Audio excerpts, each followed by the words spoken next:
Welcome to Jay Ziminos. We're back again with another banger, with another exclusive video. Today, pranker.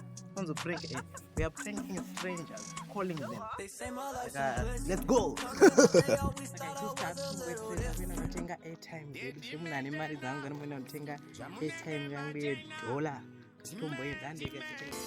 Hey,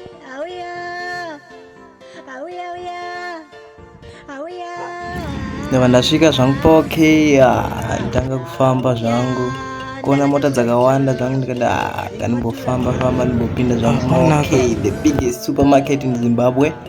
Pinda zvangu moke zvangu hapana zvokuita mbotaisa maprice January disease kuona mashofa ana chini chii chakadaro ngarega nditambe zvangu semunhu ane mari dzake.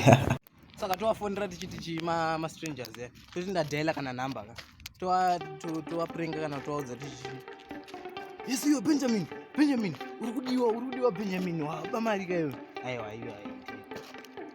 tofonera tichiti makorokoto mawina $20 ndatifonere tichida yes adibofonera vanhu anocheka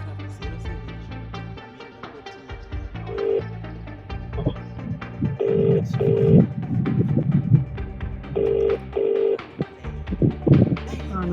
Please try again later. Hello, dzokaine mari yangu kamukoma Benjamin riko kunoku. Dzokaine mari yangu. Ndiani Benjamin, amuzini Benjamin. Ani makauya zotora mari nezuro. Dzokai wakomana musadaro ini. Atora mari kupo wrong number.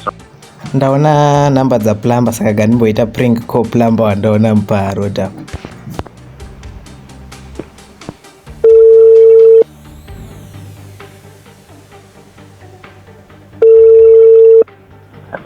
Hello. Dzoka kani mudiwa wangu amana ko vana toita sei vana. Dzoka mana. Ndiani ko? Ndini kabeta mana mudiwa dzoka. Anoida wari kuti anzi apa havana kana chikafu. Dzoka. Tete wakutoti dzoka imese. Tinongopiwa imba hapana zvekuita.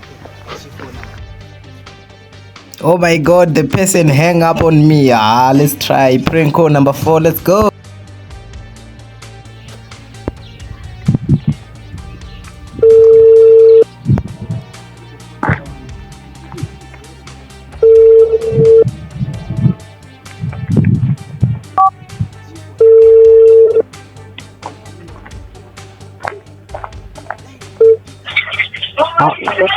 Hello, dzokaine mapadza kauya nemapadza tikukwana nebasa kuno kumurikira sei kwawana Benji.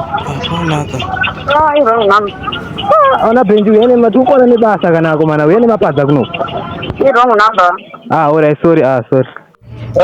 Hello. Makorokoto mawina $20 ndimi mukoma Petros Dovi. No. Alright, siso pocket short tafungidzira kuti ndimi Petros Dovi. Imi netwani? Alright, saka taisa mabhuku edu awina $20. Chekamwe mabhuku. Maita basa. Okay.